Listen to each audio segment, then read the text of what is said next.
இங்கே என்னென்ன இருக்குன்னு பாட்டு வேணும். தள்ளி புரிய வேணும்.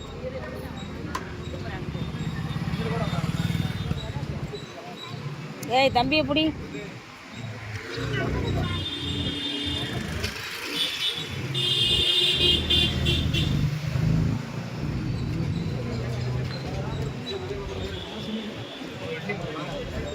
ரவை இட்லி, ரவை இட்லி இருக்கான்னு கேளு.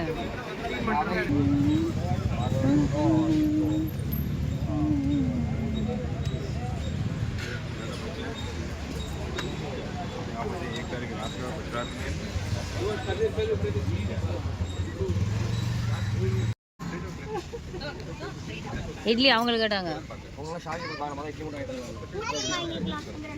இதே சரியா போகும்டா.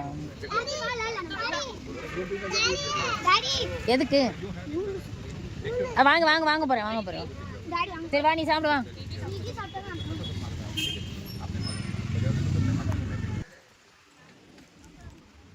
தாத்தா தகவல் மாடி யாராவது சாப்பாடு வாங்கி தருவாங்கன்னு சொல்லி அந்த தாத்தா வந்து இங்கிட்டு போயிட்டு இருந்தார்.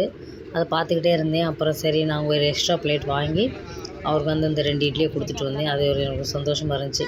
ஒருத்தருக்கு நம்ம சாப்பிடும்போது ஒருத்தருக்கு சாப்பிட கொடுக்க முடிஞ்சு அப்படின்னு.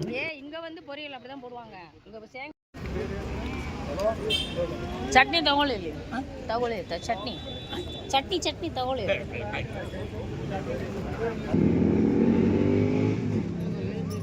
சாப்பிடுங்க.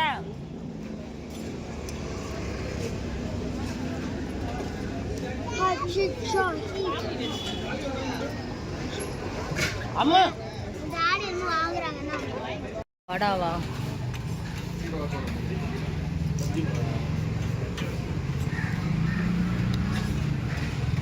காத்தொலைக்க போகும்போது நான் தொடக்கிறதுக்கு என்னன்னு கேட்டேன்.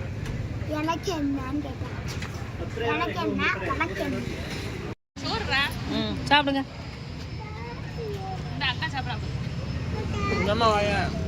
அவ என்ன வாங்க போயிருக்க? என்ன வாங்க போயிருக்க?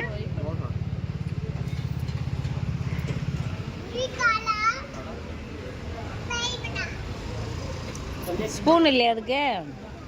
நல்லா இருக்கா? சாப்பிடு.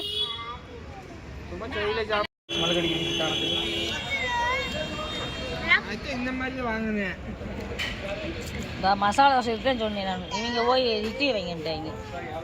மம்மி வந்து இதுக்காகத்தான் சும்மா பண்ணுவாங்க. சாப்பிட்டு கிடைச்சி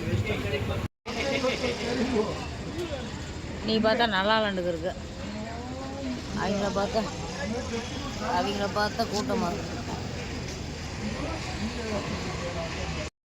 இஸ்கான் டெம்பிள் முடிச்சுட்டு நாங்கள் டிஃபன் சாப்பிட வந்தோம். டிஃபனில் இங்கே வந்து ஹோட்டலில் வந்து விட இந்த மாதிரி அவுட்ரு சைடு வந்து ஒரு சின்ன கடை மாதிரி வச்சுருப்பாங்க.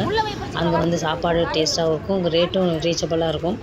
மெயின் ரோட்லனா டிராஃபிக் இருக்கும், கார் நிப்பாட்ட முடியாது. அதனால் வந்து இந்த மாதிரி ஸ்ட்ரீட்டுகளில் வச்சுருப்பாங்க. ஒரு இடத்துல மசாலா தோசை, ரவை இட்லி, சேமியா பாத்து, அப்புறம் வந்து இன்னொரு சித்ராண்ணா, இந்த மாதிரி அந்த ஒரு ஐட்டம்லாம் இருக்கும். நாங்கள் பழக்கமானதுனால அந்த எல்லாம் சாப்பிட்டோம். அவள் சாப்பிடல, நாங்களாம் சாப்பிட்டு நல்லா இல்லைன்ட்டு. அவள் பொரியலில் தான் அதிகமாக போட்டு சட்னி வைப்பாங்க. அது நாங்கள் சாப்பிட்டு பழகினால எங்களுக்கு பிடிச்சிருச்சு. அப்புறம் சாப்பிட்டு முடிச்சுட்டு அடுத்து எங்கே போகலான்னா, அந்த பேரே வாய்க்குள்ளே வர மாட்டேதே, அடுத்த வீடியோவில் சொல்கிறேன். இந்த வீடியோ பிடிச்சிருந்தா லைக் பண்ணுங்கள், சப்ஸ்கிரைப் பண்ணுங்கள். நெக்ஸ்ட் வீடியோவில் சந்திக்கலாம். நன்றி, வணக்கம்.